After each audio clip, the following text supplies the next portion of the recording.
video, we're talking about the final numbers for a collection that I purchased, all of the time and money that went into it, and the final numbers, the total profit of what came out of it. Here's how it went down. I bought a collection for $17,000, and that included slabs and raw books. It had 357 slabs and 17 long boxes. So the total collection was $17,000.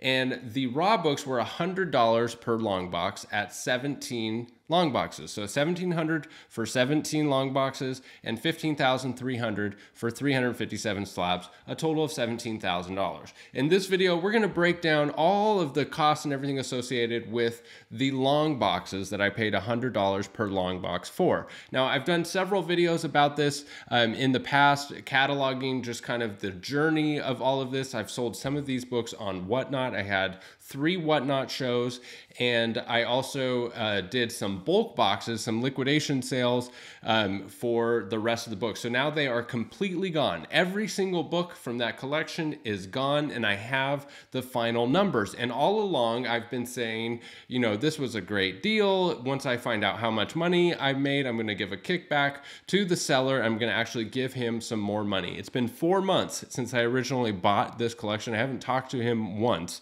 except for right now when I sent him some extra money. So stay tuned to the end of the video and we'll go over that conversation, how much money I gave him, and why. This video has tons of information, whether you sell comic books or collect comic books. It's just interesting content, so I hope you stick around. I also want to remind you, we have a monthly giveaway here on the YouTube channel. If you subscribe, comment, and like, you're entered to win a free slab each and every month. And if you head over to brycecomics.com and sign up for the newsletter, you're entered to win a free slab each month. This month is Incredible Hulk Annual #1, an amazing slab, and that's also where you get first access to new collections and new mystery boxes as they come through the shop. I'm planning a massive mystery box. It's my most exciting one yet, probably for September. Also follow me on Whatnot. I have a massive Whatnot show, 20 CGC slab giveaways, and tons of $1 starts on awesome slabs.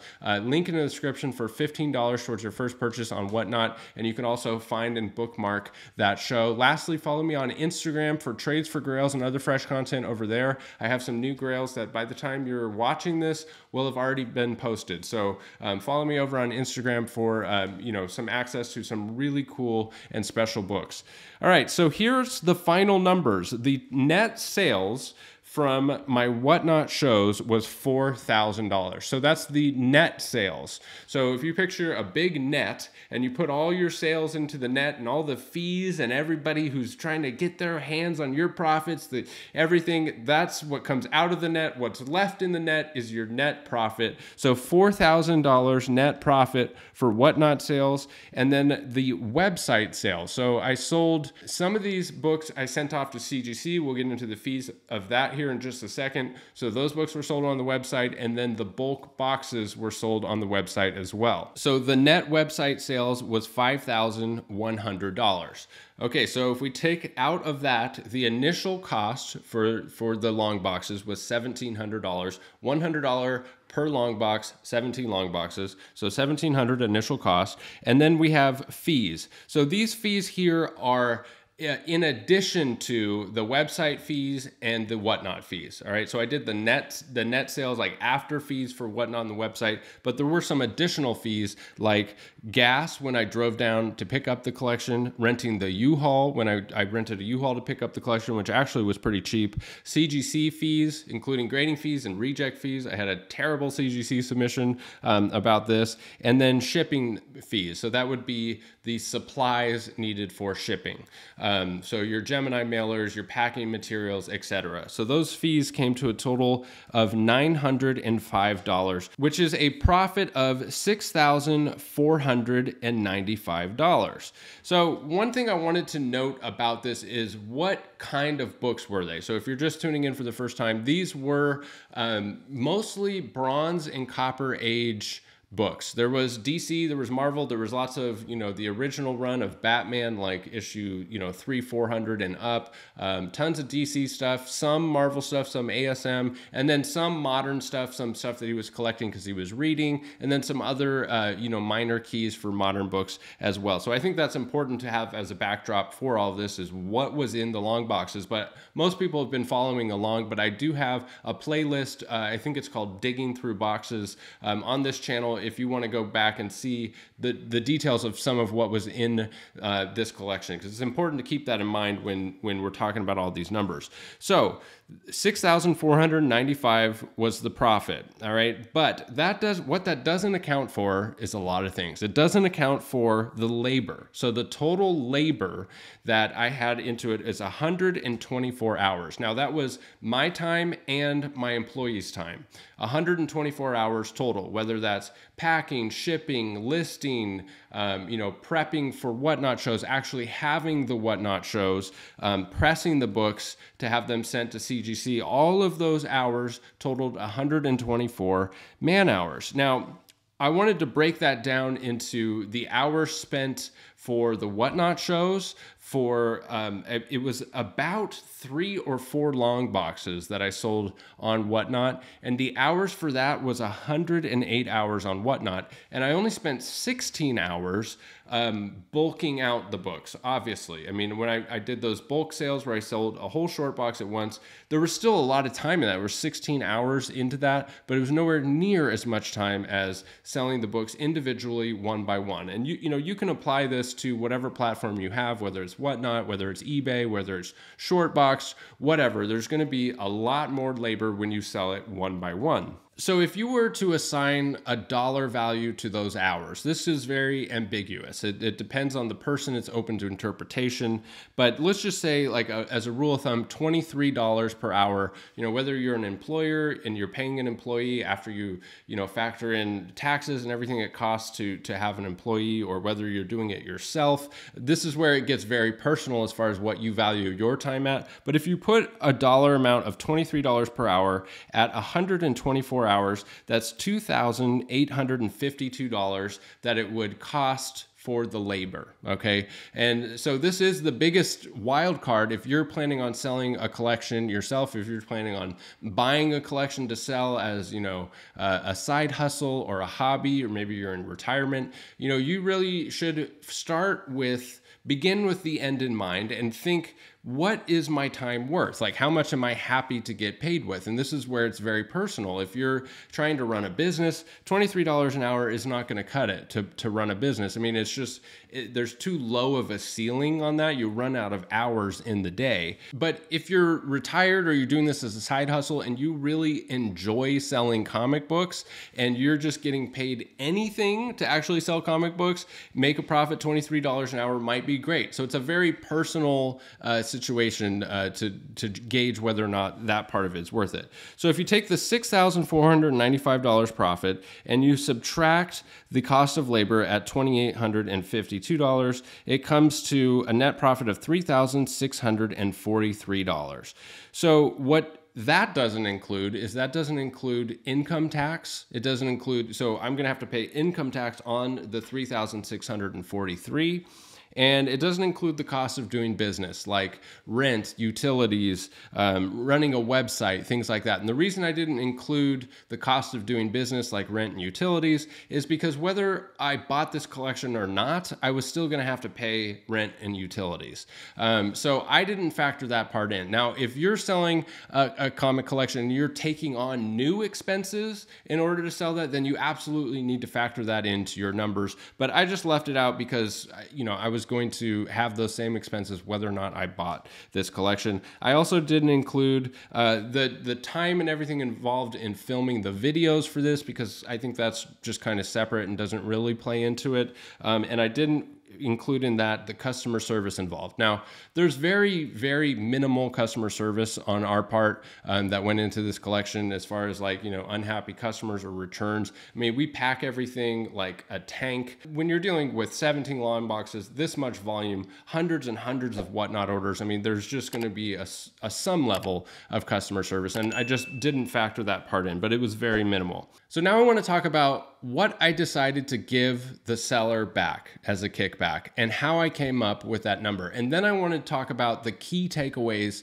from this whole experience, which is really valuable, and I hope you stick around.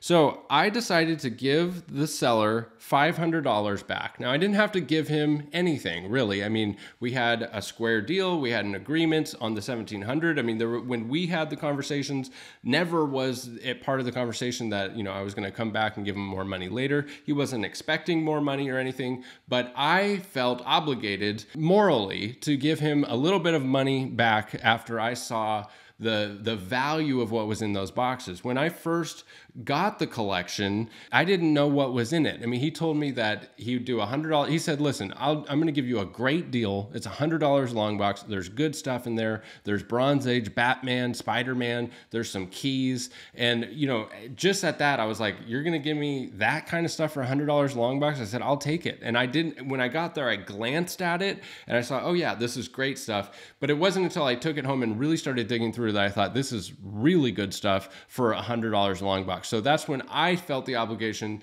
to give him a kickback, but I wanted to see how much money I was going to make first before I made that decision. And how I came up with the $500 is $500 is bringing it up to about 25% of the fair market value of his books. All right.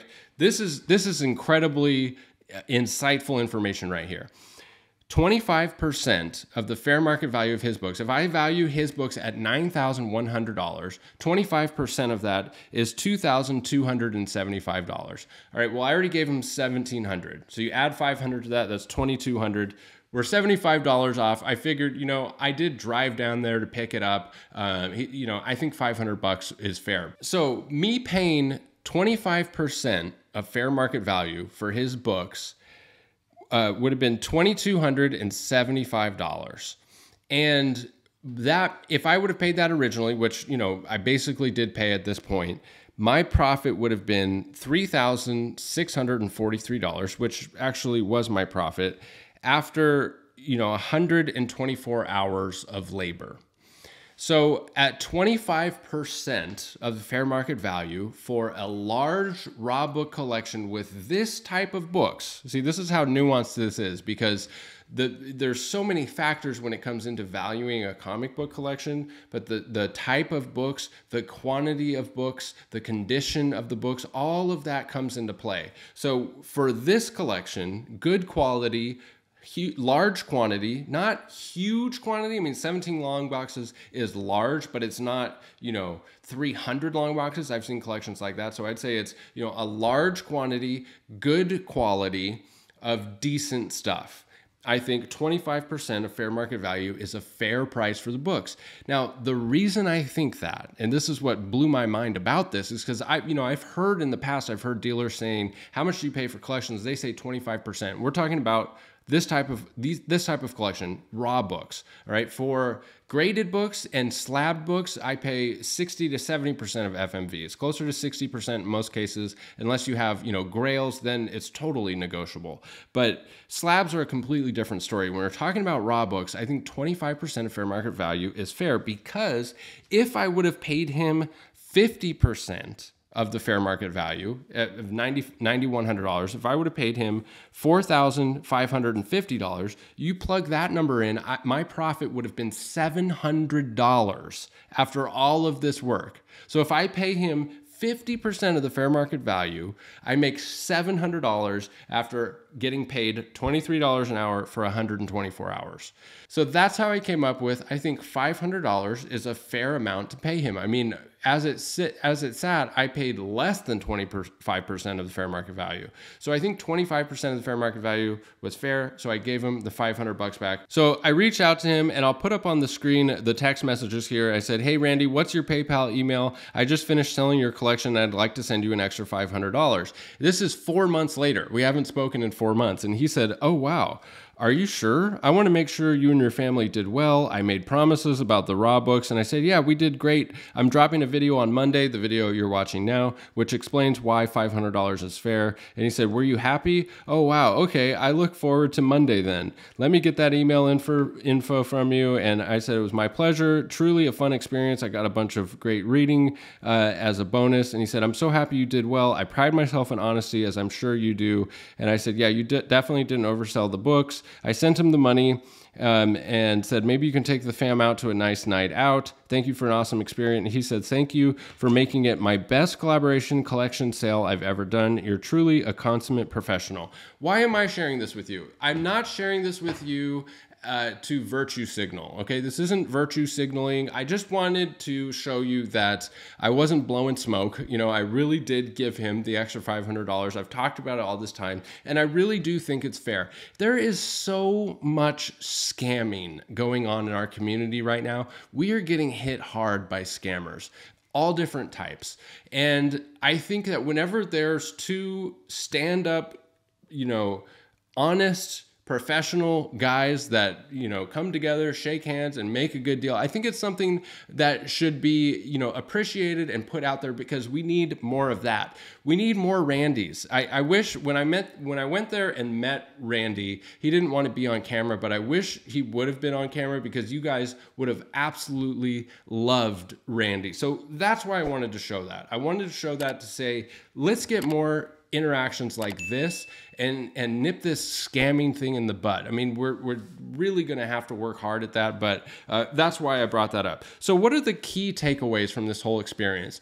A really important tip that I would draw from this is keep in mind that the larger your collection gets, if you're amassing a huge collection of decent Bronze Age stuff, the more you collect, kind of the farther down the relative value of the books are. The bigger the collection is, when you go to sell it to one individual and offload it, you're going to take more and more and more of a cut, because it's a bigger collection and there's more unknowns. So when you have a massive collection, and say you have it cataloged in cover price, and the cover price spits out this total value of $100,000, but it's 10,000 books. I mean, I've had this situation dozens of times where people reach out to me and say, I have this collection, here it is, it's cataloged in cover price. They're saying the value's 100,000, or they're saying the value's 190,000, and it's like 10,000 books, and they're saying all I'm asking for is half of that value. And I just, up to that point, I always knew that there's no way I'm going to touch that collection for 50% of that cover price value. For one, cover price has their values a little high. And for two, I know all of the labor that's going to go into that. And now that I've done this experiment with a 17 long box collection, now I have the proof that 50% I would be breaking even or making $23 an hour. And the truth of the matter is, I don't have enough hours in the day to do that. So that's why this was such an incredibly valuable experience, and just something to keep in mind. There's tons of stuff that go into collecting comic books. I think most people that amass big collections aren't doing it as an investment with the end goal of selling it all in one fell swoop to a dealer. Okay, I think most people that are collecting comics are doing it for the love of the hobby, for the love of the craft, the material, for the reading. And if that's the case, then what you get when you sell it should be something you consider, but it's not the most important thing, okay? But just keep it in mind, you know, as you're amassing this collection, you know, somebody's going to sell it one day, and keep all those factors in mind. So the other key takeaway that I have from this is I didn't really enjoy selling the raw books on Whatnot. I didn't really enjoy the Whatnot shows. And this is a really personal thing, okay? One thing I did really enjoy was reading the comics. I mean, I stopped and, you know, there were some days where I went to my shop and just pulled out a stack of books and just read some 1980s Batman, and it was heaven. I mean, I loved that part of it. But the raw book Whatnot shows were not fun for me. And what I mean by that is I would put up one book and it would go up to $3. 20 seconds would go by. $4. 10 seconds would go by. The timer almost runs out. $5. 10 more seconds on the clock. $6. 10 more seconds on the clock. $7. And I'm looking at this table to my left, and there's 3 or 4 long boxes that I'm, pulling stuff out of for this show. And I'm looking at the one book that's just barely moving. And I'm thinking, instantly overwhelmed, thinking, how am I ever going to get through all of these books? And it turns out to be hours and hours and hours and hours. So I just didn't really enjoy that. And it's not something that I want to be as part of my business model. Now, for you or somebody else out there, maybe that is enjoyable to you. No matter what platform it is, whether or not you sell on Whatnot, let's say you're just starting out on Whatnot, you put that book up for $3 and it goes for 30 seconds and no one buys it. And then you look over here and you have 3 long boxes and you can't sell them for $3 a piece. I mean, that is not a good feeling. And it's something to consider when you shell out that initial investment. Likewise with eBay, if you're listing these books on eBay, you spend 5 minutes for one listing for something that's $3 and it just sits there on eBay. It's just something to consider to justify the 25% of, the fair market value for a large raw book collection. The next key takeaway is that I did enjoy doing the bulk boxes. And I think we really might be onto something there with the bulk box selling platform, way to sell these books. When I did the bulk boxes, it was enjoyable because you're selling one whole short box all at once. You put a good price tag on it, and it's a win-win because the customer buying those books is enjoying it because they get a great value. And so it kind of takes the tedious part out of it. You're getting a whole short box, and that whole short box is just a treasure trove of entertainment and joy for that end customer. And I know that putting that price tag on it, and I'm getting rid of it really fast. So I did enjoy the bulk boxes. And what the number one thing that I probably would have done differently about this is I would have just started with the bulk boxes. But now that I know all of these details, I will definitely have a different approach in the future. So the last thing I want to say about the 25% of fair market value for large raw book collections of low value books is the biggest factor that justifies that is the unknown factor, the unknown of how long it's going to take to sell the books, the unknown of what condition they actually are all in, the unknown of what people are actually going to pay for those books. Now, if you, as a collector, as a seller, get rid of some of those unknowns, if you have the books pressed, cleaned, and graded that are worth pressing, cleaning, and grading, all of a sudden your return on investment is going way up. So get rid of some of those unknowns, and then you can increase the percentage of fair market value that you're going to get.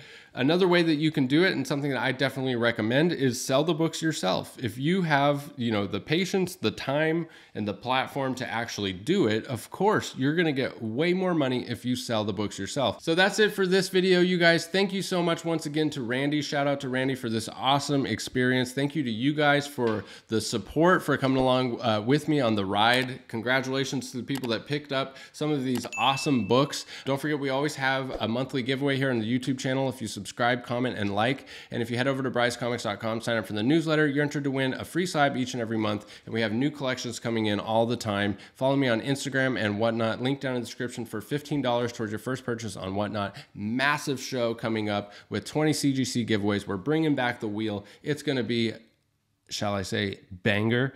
Thanks for sticking with me to the end of the video. We'll catch you in the next one. Bye.